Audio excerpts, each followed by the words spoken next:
In the Bible, Paul explains that everyone has two bodies, a physical body and a spiritual body.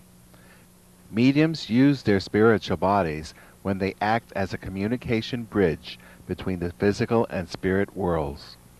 As a spirit speaks, mediums hear the information using the ears of their spiritual bodies, then repeat the information to other physical people. Mediumship is synonymous with the biblical term, gifts of the Spirit. The focus of our show, Making Known the Unknown, is to provide knowledge through the use of Reverend Hewitt's mediumship and Sidney Schwartz's research. The Bible contains the history of psychic events, along with man-made doctrines created by priests centuries ago. This show will explore the untruths which the Bible entrenched into our society. By uncovering these untruths, we encourage people everywhere to think for themselves with a critical mind.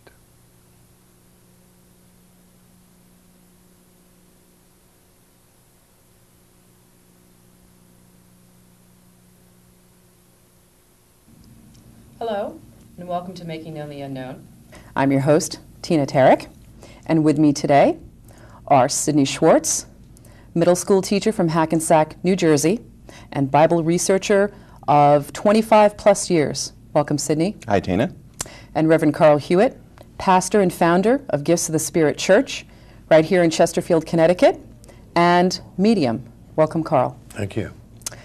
Our series is Psychic Phenomena in the Bible, and this information will be coming to you as a result of the research by Mr. Sidney Schwartz, and that research was prompted based on information that Reverend Carl Hewitt has received as a medium.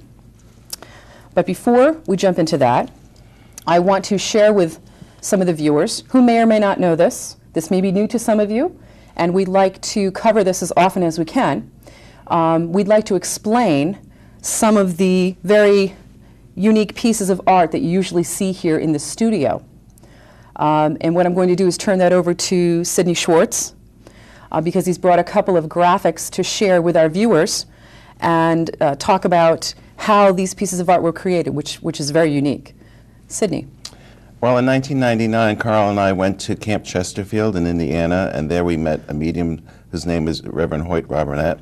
He has the gift of precipitated art, and what happens is that people sit at the seance, and he takes 3x5 cards and felt tip markers and crayons and many other types of art materials, crepas and things, and he puts them in a basket, and he covers the basket with the lid so that it's totally pitch black with inside the basket.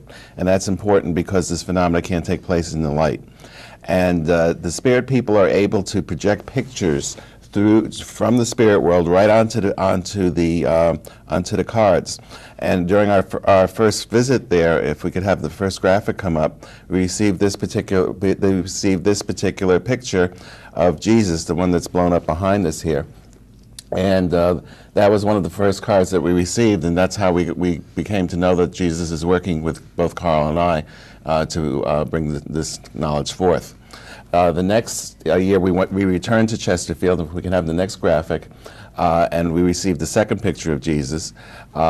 This one, Jesus was pointing to where Carl is to relocate to build a new center in North Carolina. So the backdrop that we have, and we can zoom in on that also too, is made up of all the precipitated pictures. The four corners of the screen are not. They were drawn by a person, and the big all the rest of them except for the one right after the words the unknown. All the rest of them are precipitated art. They all came from spirit. No human hands touched the cards. They were all done by spirit people. And some of their artwork is just phenomenal. It's like the Grand Masters, Monet and Renoir, and beautiful artwork. Thank you. Now, for our viewers, just to clarify this, Reverend Hewitt here is a medium, but these particular pieces of art were created by another medium, yes, whose particular gift is Precipitated art, that's what that's Right. called. The mediums have different ones of the gifts of the spirit. Okay. And Hoyt has the gift of precipitated art. Okay, and Yes. that is his gift. Yes. Okay. And just another clarification that most of these pictures, or all of these pictures, come out on like a 3x5 card Yes, format, very right, small. very small. So in fact, we have blown them up just Yes. for clarification so people can see the details. Right. And I encourage our viewers, if you ever have a chance when we're doing the show, or perhaps when we have a live studio audience, if you want to come down and see some of this art in person, it will blow your mind. And of course, you may also have an opportunity to meet this medium maybe at some point in the future. Okay. If the camera wants to come in and focus in on the bottom here, this is the actual picture at the bottom of this one here of the 3x5 card. That's the other side, the flip Okay. side. Okay. And so the picture's on one side, and there are names, messages on the other side. Okay. And in my case, Reverend Bingham in Massachusetts, I handled his funeral, and he comes in every single time and writes his name bigger than anybody else's on my card, which goes to show he's in another dimension, which is what I've been teaching all the time. So not only are there pictures on one side of these cards, but on the back of these cards are people's names. Yeah. Right. And Including your name, so you okay, know whose card it's that was whose. my next Yes. question. So that identifies that card as yours. Yes. We had one of the people that came to one of the seances, and Abraham Lincoln came through and signed his name on the card, and Sid took that and compared it to his actual signature in the library. It was identically the same thing. Isn't that Abraham something? Lincoln. We also have a friend who we write about in my first encounter, an angel. His name is Bill English. And we were fortunate enough to find one of his books where he had signed his name in the book. And he signs our cards quite regularly. And we were able also to compare the two signatures, and you can see they're identical. Same thing. So would that say, and not that we want to do a show about Abraham Lincoln, but wouldn't that imply that Abraham Lincoln has some level of knowledge Oh, yeah. for him to come through and to communicate? He used to attend seances. In fact, he had mediums visit him in the White House, and he advised him about the Emancipation Proclamation. Margaret Maynard was the name of the young woman who was the medium in Washington, and she went to the White House quite often because Abraham Lincoln's wife was a spiritualist, and she believed in this entirely, and this Margaret Maynard was her special medium and spent a lot of time there. In fact, the Emancipation Proclamation came through that medium and was given to Abraham Lincoln. And the advice to go visit the troops at a certain point was also given. Yeah. There's also it's written up in certain books that in the newspapers they used to publish this. Abraham Lincoln went to a seance and he sat on top of the piano, and the piano was levitated with him on it. Now you tell me, growing up as a child, why I didn't see any of this in the school textbooks?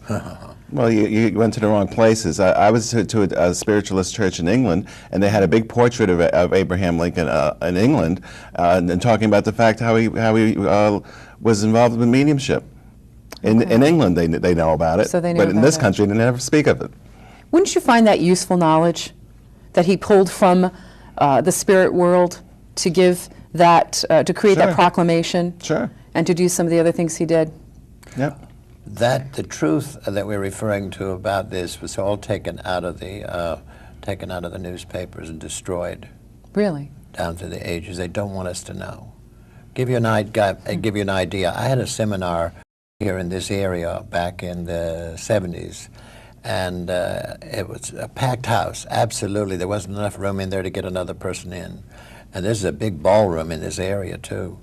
And there were some people there from Waterbury, and they wanted me to come to Waterbury and do the same thing. And so I took the same little ad that I ran in the Norwich Bulletin, and I took it to Waterbury. And the minute that I handed it to one of the workers there, she says, "I don't think they'll print this."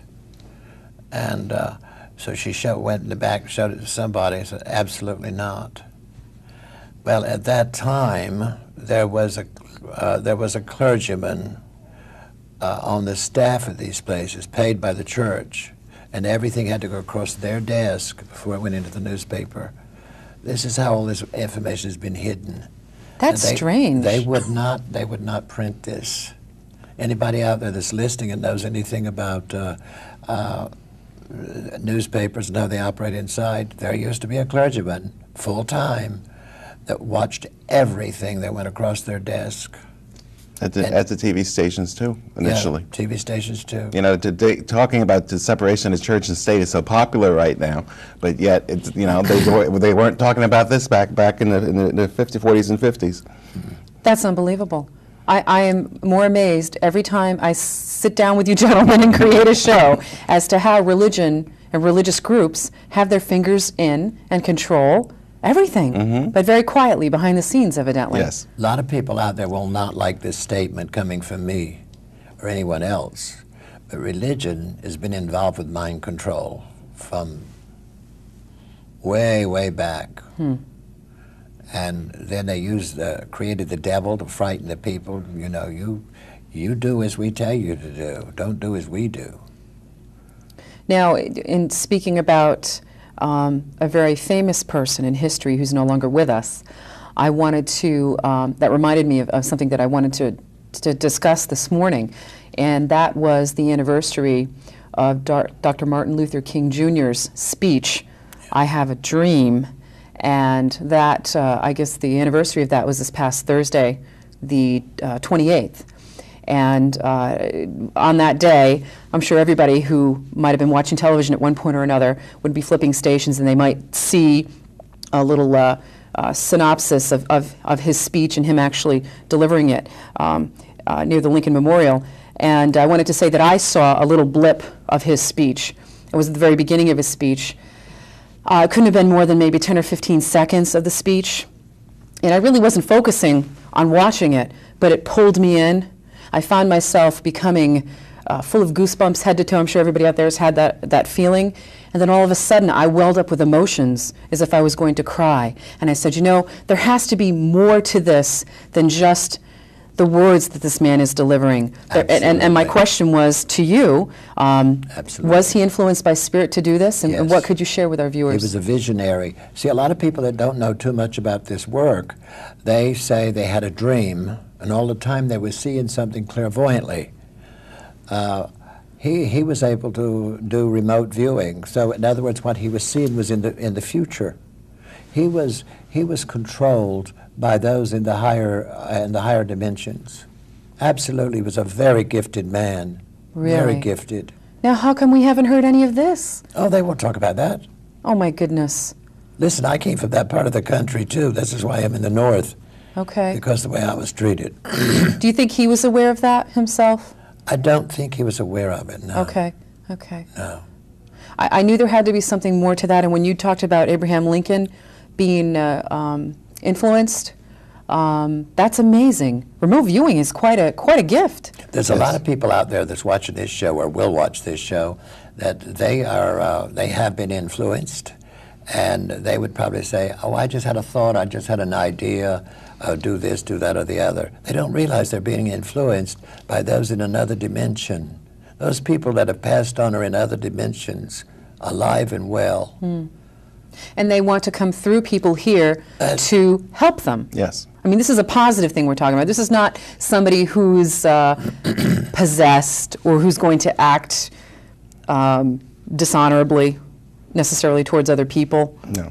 What we're talking about is positive, right? When the voices were telling me to go forward and teach the gifts of the Spirit, and then this notice, where is that big? It's right here in the front, down here. When that appeared to me through the gift of precipitated art, you'll be the guiding star of his existence in the near future. Well, the guiding star of his existence is the God within, not out there in the sky somewhere. And then when this happened and all of these other messages came through, and my brother here, when I kept asking, who is this? And he kept saying, it's not important, it's not important. And I said, well, it's important to me. I want to know who I'm talking to. And eventually proved who he was. But the only way he could prove it to me, and I'm a skeptic and I'm stubborn, was when he came through with Judas kissing him. And instantly I knew that was him. You have to admit that it might be difficult for some people to grasp that Yeah. concept. And of course, you yourself had a hard time with that. And I'm guessing what you're saying is that Jesus had been communicating with you through spirit, but wouldn't identify, but then you did need the proof. And of course, we being beings that need to see sometimes to have things believable, you've gotten these great pictures. This land here is right outside of Asheville, North Carolina, and this is where I'm to go, and this is where I will be going. Okay. And I'm going to create a temple. It's going to be the healing temple of Yahshua ben Joseph, which is originally Hebrew for Yes. Jesus of Nazareth. Right. Okay. And that, as it is one of your dreams. Yes, it is a dream. To I make really that. want people to know the truth about this, because so many people are afraid to die, and die is just, it's a transition from one world to another, because we're born with two bodies. The Bible says that. We're born with two bodies, and when this physical body shuts down, the instant that this heart stops beating, it gives birth to the spirit body, and the spirit body is a duplicate of the physical, but it never looks over 30 years old. And we go into a dimension that we created in our own mind. For instance, you're a teacher. You would go where other teachers would go. If he was a good person, I'm not saying he is, but if he was a good person, when he passed on, he would go to where all other good people are. But if a person out there that thinks that they can do anything they damn please, when they die, they're going to go to where the same kind of people are. And each person becomes a mirror image of the other. And when that person desires to change, to get into a better dimension, they simply have to put the thought out there. Thoughts are things. They put it out there, and somebody from the higher dimensions will pick that thought up and will eventually communicate with that person to help them go to the higher regions, you see? That's how it works. There's a question I've always wanted to bring up in other shows, and now, because you mentioned this, it makes me think of it. So then, Hitler didn't go to hell, and Mother Teresa didn't go to heaven, There's just no as an such example. place as hell. That was all created by the early church. There's no such place. There's no such thing as a devil. That was created to scare the hell out of the people so that they would all follow them, you know? Don't do as I do as I tell you to do. Well, they're still scaring them today, They and they're certainly still are. following them today. They certainly are. So Hitler and Mother Teresa would be just in different dimensions. Hitler Yes. went to a dimension that would be all people are alike, and God knows how long he'll stay there, because that's a no time. That's timeless, whereas we live in a time flow. And he would probably, many years from now, would get sick and tired of having to dealing with his own kind, so to speak, you see? And if he has a desire to get out of that, sends the thought out, somebody will help him. Okay. And the one thing that we want to do sometime on these shows, and I want that announcement to go out right now, we have some actual recordings of people that has been passed in the spirit as much as 150 years ago. And we have their voice as clear as it was when they were on the earth plane. And that deals with a medium who has the gift of independent voice. He's been working on one to get to clean it up so the background noise is not there. But it's a peasant woman, and she never went to school. She died in childbirth out in the field working. And she was telling where she was, what it was, where she was living, and everything, and said she did not want to ever come back here again. She was from Ireland? I think so. Ireland. That sounds exciting. I can't wait to share that with our viewers. That will be a mind-blowing show. We will Yes. definitely do that. Okay, good, thank you.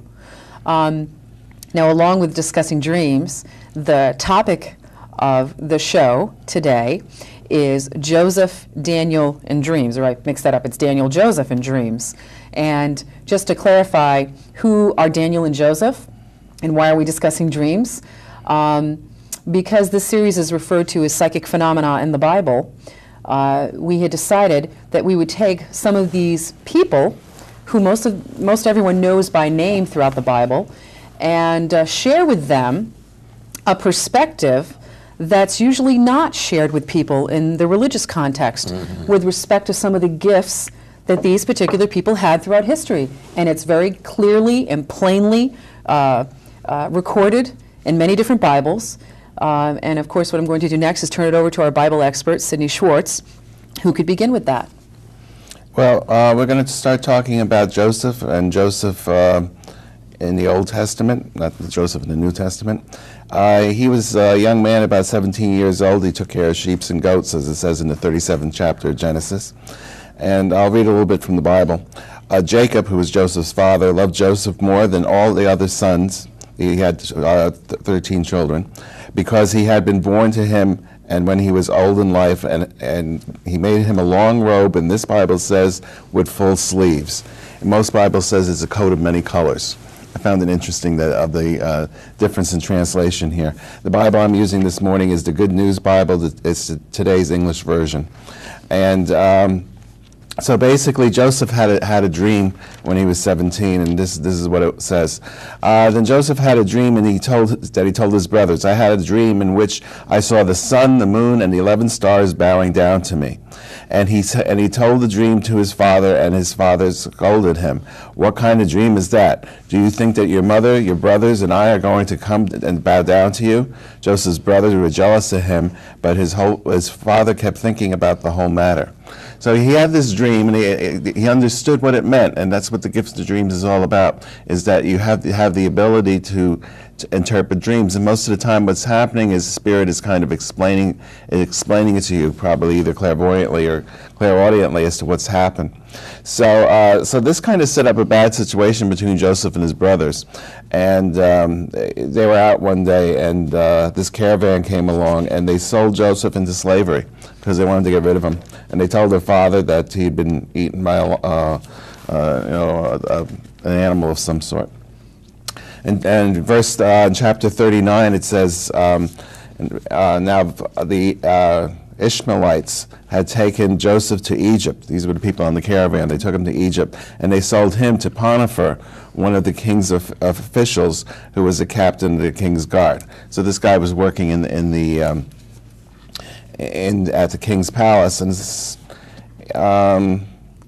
basically what happened here is that Potiphar's wife kind of liked Joseph. He must have been a good-looking man, and she kind of came on to him and made advances towards him, and Joseph didn't want any part of it, and so she got mad at him, and she set him up, and it says in verse 17, she said to her husband, then she told him the same story, that the Hebrew slave that you brought here came into my room and insulted me, but when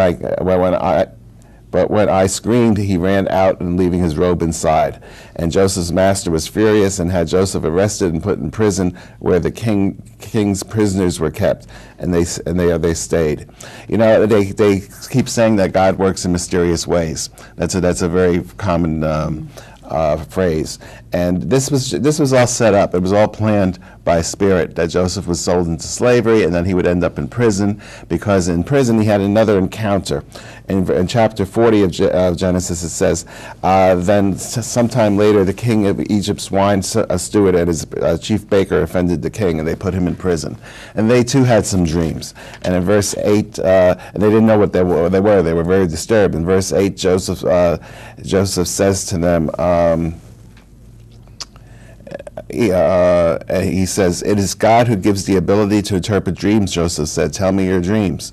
So because Joseph was a medium and he could hear spirits explanations, these servants told him the dream, and then he explained what it meant. In chapter 41 of Genesis, it says, "And after 2 years had passed, the king of Egypt dreamed that he was standing by the Nile River, and there were 7 cows, fat and sleek, and they came out of the river and began to feed on the grass. Then 7 other cows came up. They were thin and bony. They came and stood by the other cows of the riverbank, and the thin ones ate up the fat cows. And the king woke up, and he didn't know. He was very upset. He didn't know what to do, and he's asking all these people, "What do you think this dream means? What do you think this dream means?" So he came upon these servants who had met Joseph in prison, and they said, "Well, I don't know what it means, but there's this guy Joseph. He's in prison there. He's real good at interpreting dreams." So in verse 14 it says, "Then the king sent for Joseph, and he was immediately brought from the prison. And after he had shaved and changed his clothes, he came into the king's presence. And the king said to him, 'I have had a dream, dream, and no one can explain it. I have been told that you can interpret dreams. And Joseph again says, Joseph answers, I cannot, your majesty, but God will give a favorable interpretation. So he's saying that he doesn't know the dreams, but he can't interpret it themselves. He's acknowledging that it's spirit that's working through him who's providing him the answers. It's not he himself. So he's acknowledging his mediumship with a statement like this. Okay. He's not saying, it's, I am that wonderful, I know all this stuff. He's saying, spirit's giving it to me. Okay. I'm just the instrument. That was a correct answer here in this Right. case. Okay. So he goes and he explains that this whole dream that the Pharaoh had was that there was going to be 7 years of prosperity, and there's going to be lots of grain and lots of food. That was the 7 fat cows. And then there's going to be 7 lean years of famine where there's not going to be anything. So he suggested to the Pharaoh, or actually Spirit suggested through Joseph, which would be a better way of saying it, that they create these granaries, and while during the 7 years where there's going to be abundant crop, take all the surplus and store it, so that when the 7 years come up of that there won't be food, we can use that surplus and people won't starve. So the king liked that idea, and he was made governor over Egypt. And then it says here in we're still in chapter 41. It says Joseph was 30 years old when he began to serve the king of Egypt, and by chapter 42 we're in the 7 years of lean times. And it says, and Jacob learned that there was grain in Egypt, and he said to his sons, why don't you do something? And then he tells them to go down into Egypt and to get some grain, because they have grain there. And here we have a famine, and we don't want to starve to death. And it says, so Joseph's brothers came and bowed down before him. They went into Egypt, and they ended up, Joseph saw them, and at this point Joseph was a high official in the Egyptian government, because the king wanted him around. As most kings did in biblical times, when they had a good medium who could interpret dreams or had clairvoyant vision and knew what was going to happen ahead of time, well, they wanted him there because they wanted that advantage. They wanted to know what was going to happen. So they were always part of the court. So Joseph's brothers came in, and they approached Joseph saying, we need some grain, and they bowed down to him, which fulfilled that dream he had when he was 17 years old. Excuse me. Yeah. They were called soothsayers in those days. Oh, okay. Because usually that person had second sight, and they could see what was going to happen and how things were turning out. And that's why the word soothsayer, always saying soothing things to the king, you see? So that's where that name came Oh, they better say soothing things to the king, otherwise they're maybe out of a job. That's right. That's right. So in chapter 44 of Genesis, it starts out saying, Joseph commanded the servants in charge of his house to fill the men's sacks, that's his brother's sacks, with as much food as they can carry, and put each man's money on the top of the sack. So in other words, he didn't even take money for the grain. And then he says, put my silver cup on the top of the youngest brother's sack, together with the money for his grain. So what he did was he planted his cup into Benjamin's sack. Benjamin was his natural brother. Benjamin and Joseph had the same mother and father. The other brothers were children of other wives, because in biblical times people were allowed to have more than one wife, and many people had wives and concubines. The concubines weren't full wives. Just to interrupt really Sure. quickly, when you are done with this, because I know you have a little bit more to go, I have about a bazillion questions. Good. So I hope you don't mind. No, We're gonna not go at back all. and we're going to pick this apart a little bit before you go on to Daniel. Not Okay. at all. Thank you. Okay. So basically, he's setting Benjamin up because he wants Benjamin to stay with him. He doesn't want to send him back because he wants to kind of hold him for ransom, because he wants to see his father again. So he's going to say, if you want Benjamin to come, bring your father to get him. So that's what he does. So he tells the servants to say this to the people, to go find them after they leave, go through their sack, because because Joseph's missing his silver cup, and he asks them, why did you steal my master's cup? Is it the one he drinks from? It is the one he drinks from, and the one he uses for divination. You have committed a serious crime. So in other words, divination was a way to foretell the future.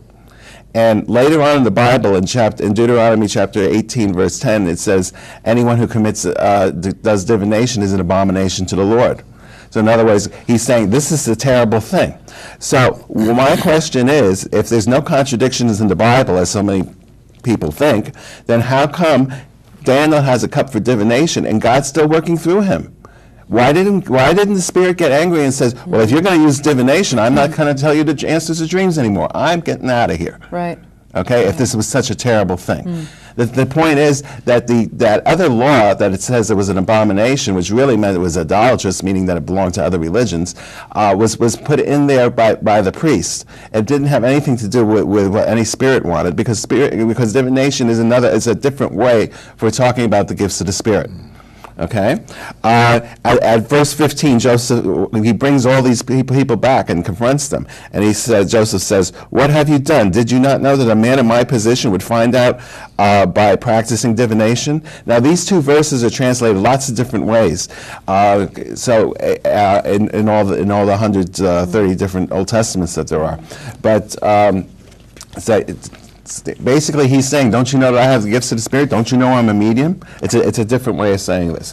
So basically, Joseph, he lets the brothers go. He keeps Benjamin back, and the family's reunited in Egypt. And that's when the Jewish people stayed there for 400 years, eventually became enslaved, and Moses let them out 400 years later. Wow. So this was what was the time period that the Joseph that you're referring to was? Let's see. Was alive? I'm going to use the Reese Chronological Bible. Okay. It's 1700 BC is when this all happened. All right. And you said something at the beginning. This is Joseph of the Old Testament Yes. versus the New Testament. Yes. Are there different Josephs in these versions? Well, you're talking about centuries later. You're talking about 1700 years later. There was a Okay. man called Joseph, and he married Mary, and their son was Jesus. That Joseph. That Okay. Joseph. All right. I thought. He also had a dream. Okay. His dream was to go to Egypt Right. to flee Herod's rage, because he was going to kill all the babies. Interesting. But so I didn't want people to get confused which Joseph we're talking about. Okay. Psychic phenomena. This is an example of that. Yes. Interpreting dreams. Dreams is one of the gifts of the Spirit. Yes. Can you tell our viewers a little bit about what psychic phenomena is? Well, psychic phenomena is different ways that psychic means soul and mind, Okay. and when someone dies, their soul goes to the spirit world, and they can communicate back to physical people through use of a medium. But there's different ways to do it. Okay. We can just as easy call this soul phenomena as psychic phenomena. And the soul over there would be in communication with the soul of a person that's within a physical body, and such as when Reverend Hewitt hears a voice, it's his ears of his spirit body, his soul body, which are hearing the words. So it's spirit to spirit communication. We could also call this gifts of the Spirit. Yes. As well, and we Yes. have referred to that as that Yes. in other shows. Right. Okay, so all of this that happened to Joseph was supposed to happen. Yeah, it was all planned. Becoming enslaved, going through what he went through, and then being made into was it governor or some type of Yes. administrator? Yes, he was an administrator of the court there? Yes. Now that right there brings up a lot of questions for me, and what I'm going to do is turn it over to Carl, because Carl has had some experiences in his life, of recent especially, that may not necessarily be positive. I mean, who would want to hear that he was enslaved and all these things happened because it was going to at some point further him in Right. this life, or he's Right. going to end up doing other things that will help others. I mean, nobody wants to hear that. Right. Because when you're in it and you're going through it as a human, there's pain, there's suffering, there's a lot. Sure. And I know that Carl has been through some of that recently. Not that you want to divulge all of the details, but maybe you could share with us some of what maybe Spirit has told you about what you've had to go through. Well, all the things that have happened to me in my life from the time I was, I can even remember, that, like the writing on the wall in the room. I hadn't even gone to school. I must have been no older than 2 years old, and the writing appeared in the room. It was not of English, and I was accused of doing that, and I didn't know how to write. And then the things that were happening around me, people would come in to visit my parents, and some entity would tell me what to say, and I would say it. And sometimes these people would get very upset, and they would leave the house immediately, and I would get punished for saying what I did, only to find out that the entity, what they were telling me, was true. And so I went through a great deal A great deal. And I've only been recently told that all of these things that have happened to me in my lifetime, even right on up to now, him appearing to me and all of this, was all planned. It was all planned because I've been dragging my feet. I really have.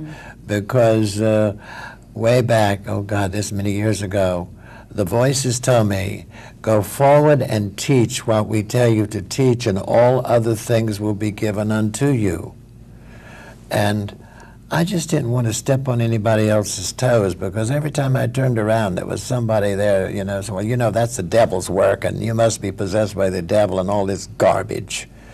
And I got so bitter towards all these religions. I'm sorry, but that's where I got, because these people have been brainwashed. They've been in mind control.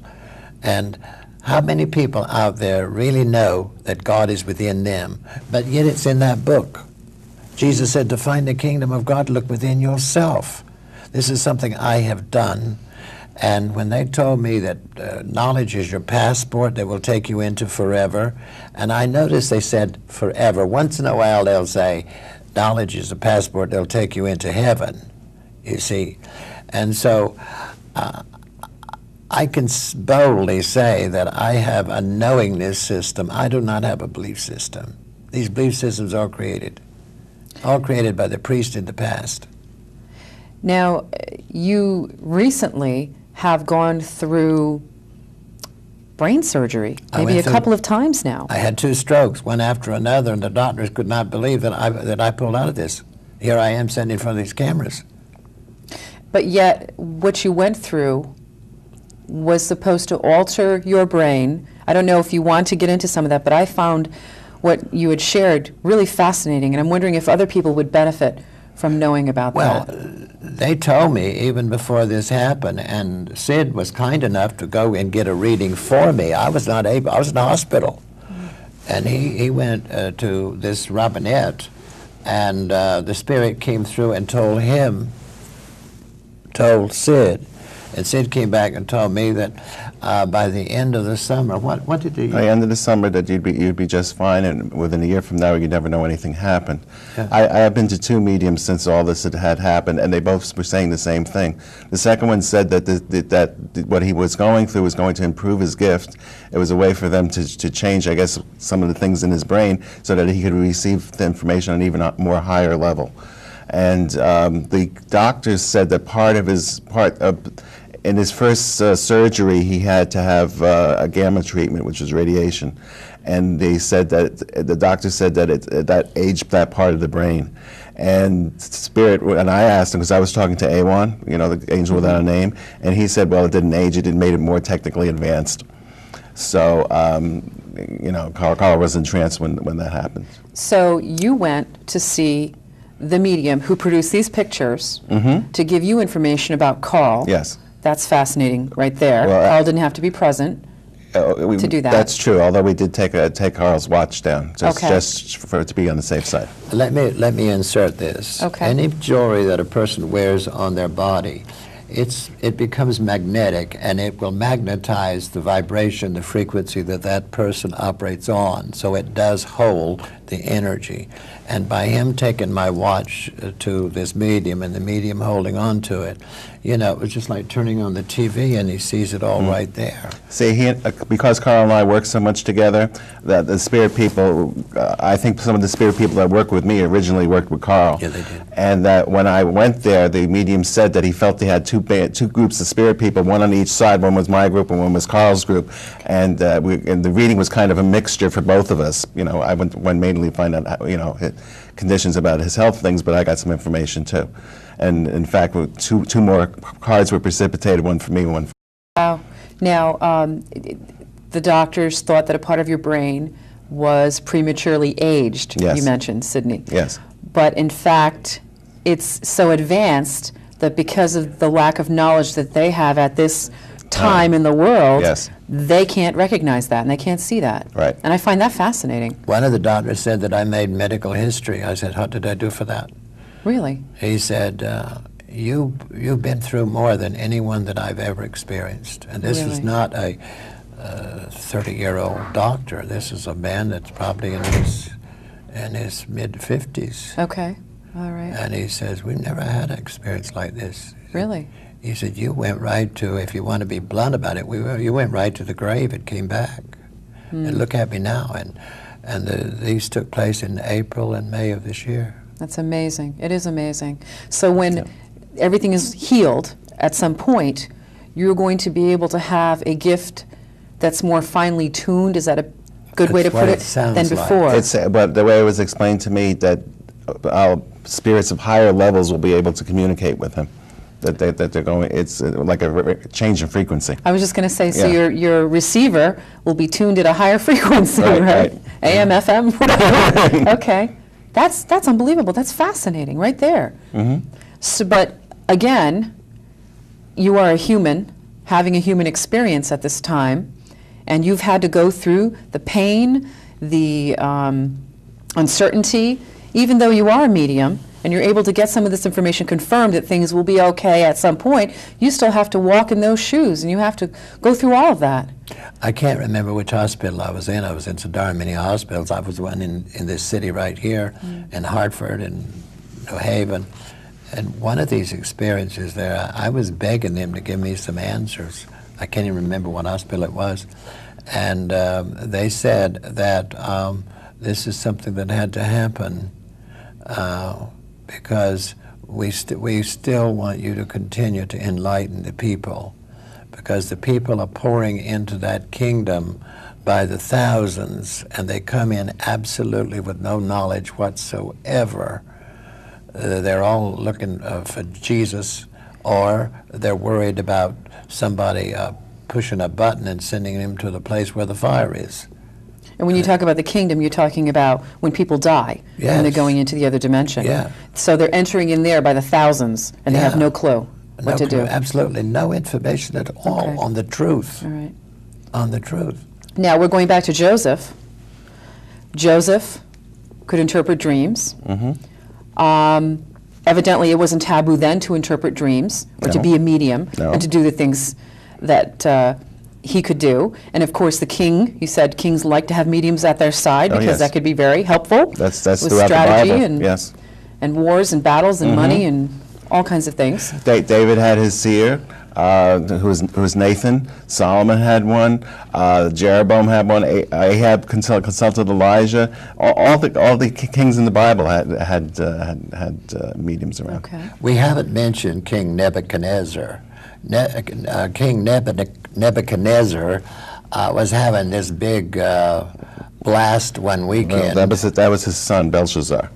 That was his son. He was having a big party and he was showing off, you know. He had a big ego.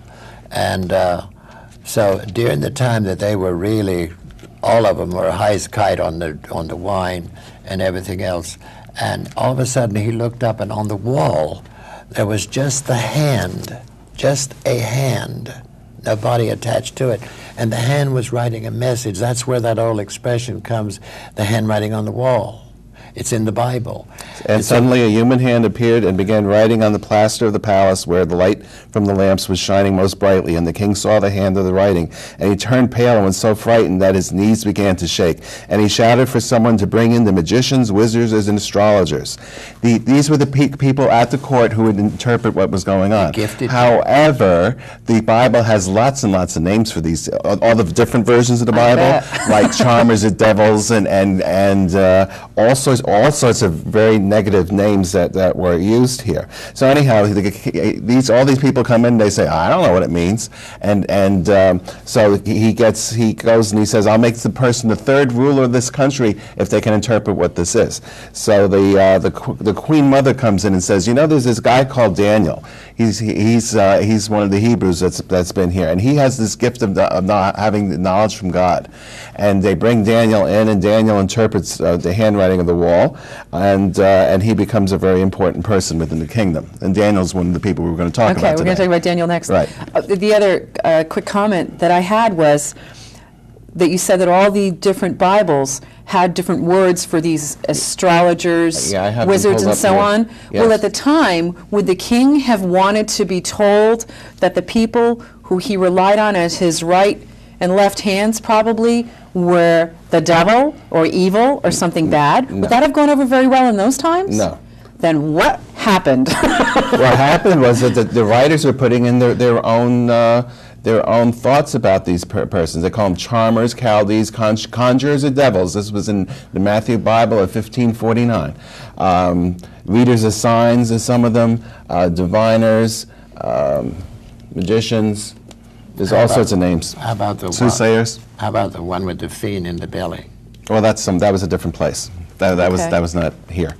Let's move on to Daniel. Okay. We've got, I think, enough time to fit him in this morning. Okay. Daniel, he was it says in the third year of, starting with the book of Daniel, of Jeroboam was king of Judah. King Nebuchadnezzar of Babylon attacked Jerusalem and surrounded the city. And the Lord let him capture the King Jeroboam and seized the temple treasures. And he took some prisoners back with him to the temple of the gods of Babylon. So in other words, according to this, there were the Lord or God allowed the Hebrews to be captured at this point.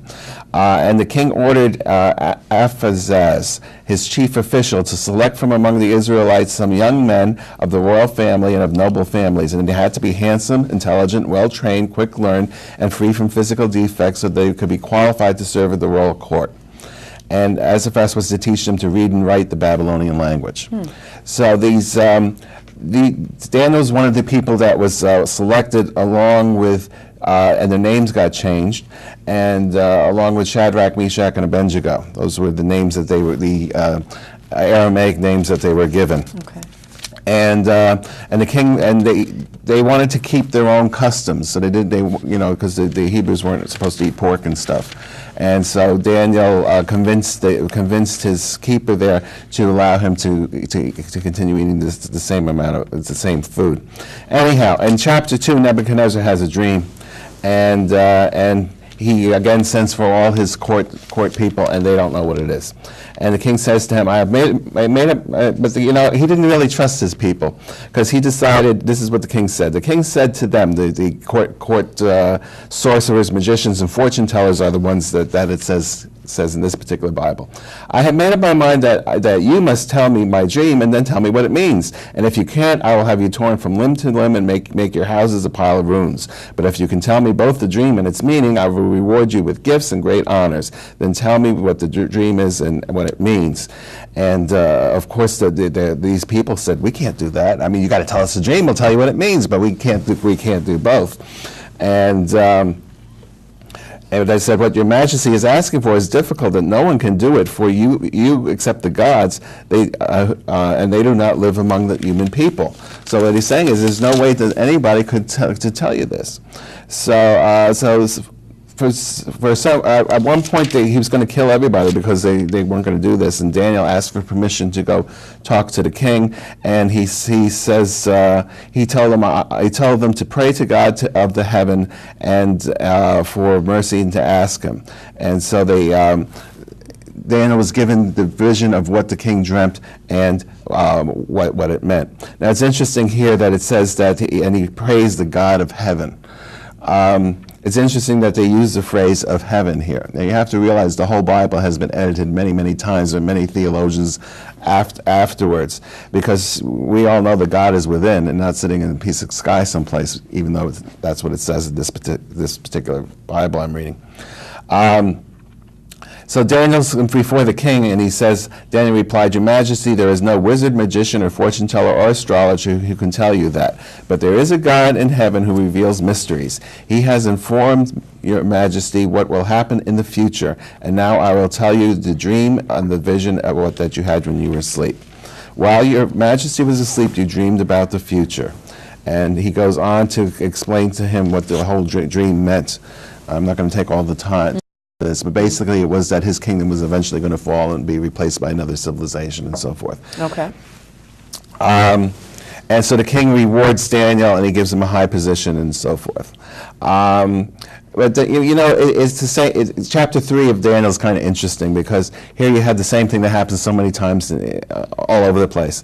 King Nebuchadnezzar had a gold statue made nearly 90 feet high and 9 feet wide, and he wanted everybody to bow down to him. And because Daniel still kept his Jewish practices, he didn't want to do this. So some of the other court officials say, go to the king and say, you know, Daniel's not going to bow down. You know how there's jealousy in the workplace, and basically they go, he's not going to do that. So basically they didn't do that. So they bring forth Daniel and Shadrach, Meshach, and Abednego, and they don't bow down, and they throw them into a fire, into a furnace. Excuse me, I'm being told something here. They want something shared to the public Okay, out here. please do. And they say they want me to talk about ancestral worship. Way back, if a family, let's say the family's grandmother, she passed on, and then she materialized to one of the members of the family still in living.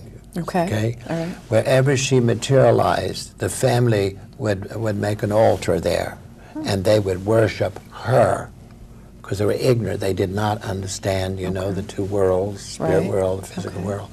And this is where ancestral worship came in. And so there was a lot of families and their relatives that would worship a member of the family that passed on, wherever that person materialized. And they would go there, and usually in their house, wherever that took place. Sometimes it took place out in the garden, and they made an altar there, and this is where ancestral worship started. See, I also wonder if that was the origination of what we now know today as cemeteries. as well. As cemeteries, where people will go and pay homage to other people Yes. in Right. a controlled fashion. Yes, it's because still I guess you can't it do goes that back in your to that, homes Right, anymore. So Daniel Right. was helping Nebuchadnezzar, but he would only go so far. He wouldn't compromise his No. religious values. And did you want to continue from there? Excuse Yeah. me. They told me one time that he was afraid for his life, and he didn't want to tell the king the truth. Oh, So he sort of beat around the bush, as they say. really? Yeah. Interesting. Is that the understanding you got? I think so. Okay. And then, so it says, and he commanded the strongest men in the army to throw the three men, Shadrach, Meshach, and Abednego, into the fire.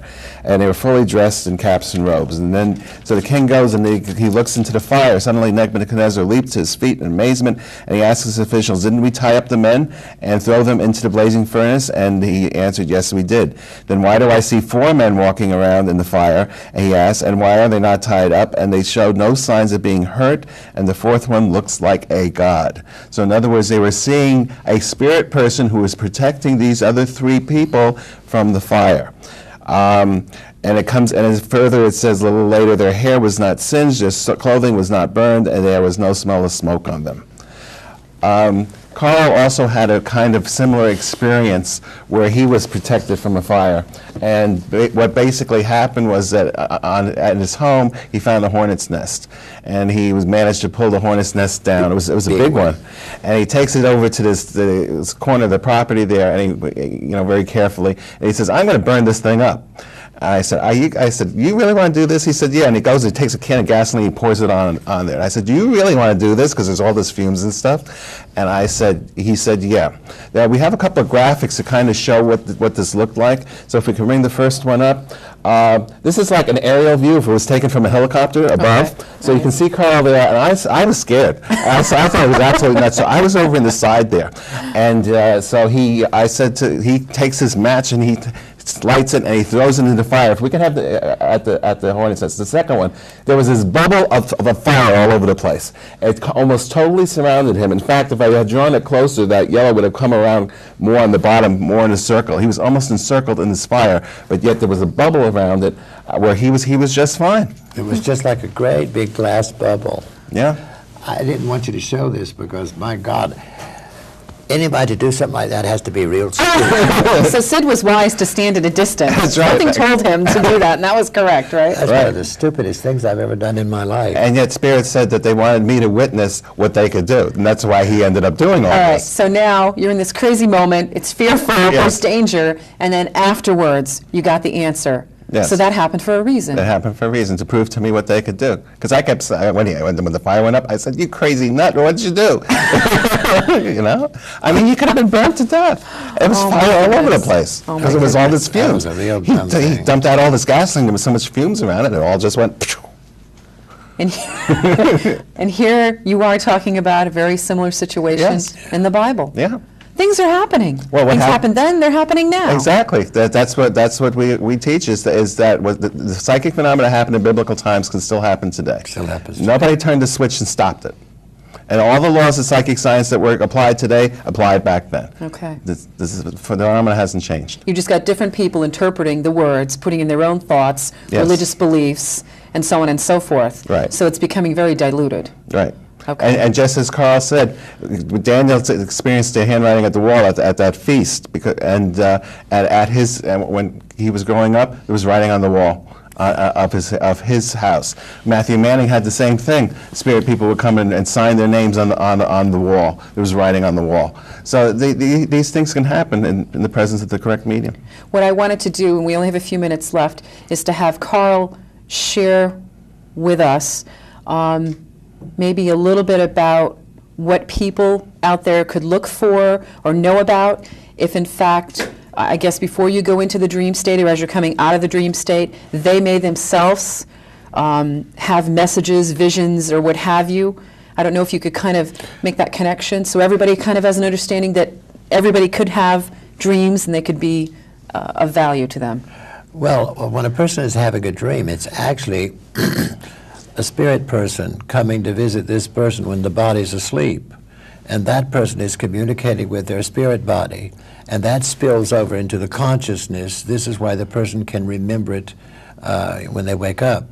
But I recommend people having a notebook or something by the bed and making a note of that if they wake up, because if they don't, they will forget about it, because this is going through the subconscious, not the conscious mind. And some people who don't like to write things down might have a little tape recorder where they could do it. You know, That's a good because sometimes idea. you're so groggy you don't want to think. You just push the button and talk. Right. Remember, the physical body and the conscious mind go together. The spirit body and the subconscious mind go together. Okay. So we got two bodies we're dealing with here. All right. And so when a person from the other side visits somebody here, it's not to frighten them. They're usually bringing them a message or something. You understand? They're doing everything possible to communicate with us, to let us know that they're alive and well. Okay. And they don't worry about the body. I mean, the body is gone. The gift of dreams is one of the easiest gifts for the spirit people to use, because so many people are afraid to hear a voice. They're shut down because of fear placed by a devil and so forth, but everybody dreams. Right. So they're able to impress ideas through the dream state, which turn out to be, quote, prophetic, Okay. Just like I s- precognitive. All right. Excuse me, just like I said one time in another program, there was a lady that came to me, her daughters brought her to me, an elderly lady, and the moment she walked into my office, there was another beautiful lady walking along with her, and I knew that was her mother, and her mother had been gone a long time. So we sat down, and I remember what was the first words I said to her. I said, "Don't you love your mother?" "Oh, I love my mother very much." I said, "But why are you calling your mother the devil? Your mother's been trying to talk to you for the longest time here, and every time she talks to you, you think it's the devil." And I said, "Your mother's been visiting you. She's got a beautiful home in the other dimension, and when you get ready to go, you just walk through the door." Well, it took a while before I could get her to accept this. In the meantime, the daughters were out in the waiting room, and the daughters knew about the work I do and everything else. And after they talked with the mother and everything else, she didn't, she passed not too long after that. Thank you for sharing, because I bet you that's a very common example that a lot of people have experienced, and perhaps that will help them. And of course, that's what the show is about, is making known the unknown to all of you. Right. We have very little time left, so I'm going to wrap up the show today. I can't thank you enough, Sidney Schwartz and Reverend Carl Hewitt, for sharing what you know and what you've learned with respect to dreams, and we do hope it helps everyone out there who gets to see the program. I hope so. And with that, I'm going to remind our viewers at the end of the show for more. Thank you again.